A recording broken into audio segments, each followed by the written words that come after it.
Important topic है, that is हाइपोस्पाडियास और हाइपोस्पाडियासिस. So first of all, it is the most common congenital anomaly of penis occurring in every 1 to 3 babies per 1000 live births. इसका मतलब है कि अगर 1000 बच्चा जो पैदा हो रहा है उसमें से 1 से लेके 3 बच्चों में ये abnormality आने के चांसेस बहुत ज़्यादा हैं. उसके बाद urethral opening is situated on the ventral side of the shaft of penis. Of course, there are two sides of any surface, dorsal and ventral.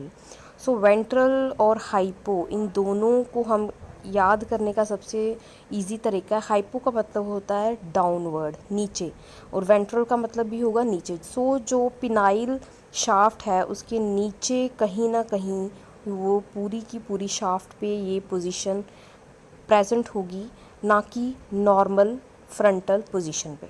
So just behind the glands भी हो सकती है और on the body of penis भी हो सकती है, या फिर पेरिनियम पे भी ये यूरिथ्रल ओपनिंग प्रेजेंट हो सकती है. इसके बाद इसकी पैथोफिजियोलॉजी में there are various types of risk factors जिनकी वजह से कंजेनिटल मालफॉर्मेशंस होती हैं. सो उनमें से सबसे पहले हम सबको पता ही है इन्वायरमेंटल फैक्टर्स आते हैं, जेनेटिक हिस्ट्री आती है, इसके अलावा बहुत सारे और अदर फैक्टर्स आ जाते हैं.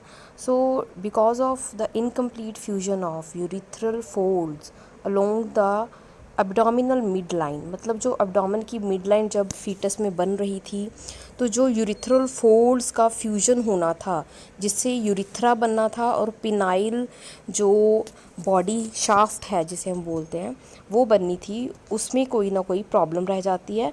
क्योंकि नॉर्मली जो यूरिनरी मीटस है वो कहाँ होती है, ऑन द शाफ्ट और near the glands. Glands means the frontal portion of the penis. So in more severe form opening is located on the perineum.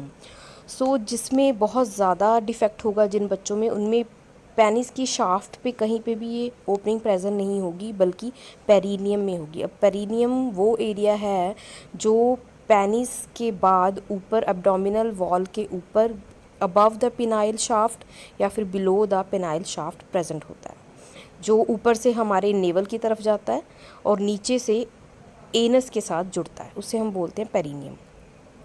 उसके बाद on the basis of presence of urethral opening हमारे पास ये 4-5 types हैं. First type आ जाती है आपकी glandular hypospadias. So glandular means opening of urethra is on the glans penis. Then coronal hypospadias, opening of the urethra is at corona. Then penile hypospadias means opening of urethra is at the shaft of the penis. Then next type is penoscrotal hypospadias. ये नाम से हमें पता चल रहा है इसमें क्या होगा, जो यूरिथ्रा है that will be present on the junction of shaft and scrotum. मतलब जहाँ पे पेनिस की शाफ्ट स्क्रोटम के साथ डाउनवर्ड जो पोर्शन है वहाँ पे जुड़ रही है, वहाँ पे ये यूरिथ्रल ओपनिंग प्रेजेंट होगी. Last very easy type perineal means perineum की जगह पे यूरिथ्रा प्रेजेंट होगी, मतलब जो बेबी यूरिन पास करेगा उसकी जो ओपनिंग है वो पेरिनियम पे प्रेजेंट होगी. उसके बाद पैनिक्स जो इन बच्चों में होता है वो कर्व्ड होगा, डाउनवर्ड नीचे की तरफ झुका हुआ, which is more marked during erection. उसके बाद नेक्स्ट आता है, so this condition is due to the congenital chordae caused by a fibrous band of tissue that extend from scrotum up to the penis. chordae जो है ये tissue है जो penis को बनाता है, तो इसमें किसी तरह का डिफेक्ट आ जाता है जिसकी वजह से पेनिस में ये डाउनवर्ड कर्वेचर आ जाता है. And it put ills ventrally, ये पेनिस को नीचे की तरफ पुल कर देता है in an area where ventral foreskin is absent. और यहाँ पे जो नीचे की जो फोर स्किन होती है पेनिस की वो एब्सेंट होगी. सो मीटस्टिनोसिस जो है, अनडिसेंडेंट टेस्टिस और इंग्वाइनल हर्निया जो है, ये तीनों चीज़ें प्रेजेंट हो सकती हैं. जिस बच्चे में हाइपोस्पाडियास की प्रॉब्लम होगी उसमें मीटल स्टिनोसिस होगी. उसके बाद stenosis mean tightening of that area, और जो टेस्टिस हैं वो इंग्वाइनल कैनाल में ही होंगी, वो स्क्रॉटम में नहीं आएंगी, उनको हम बोलते हैं undescended testis. And last is the inguinal hernia. Inguinal hernia वहाँ पे प्रेजेंट हो सकता है.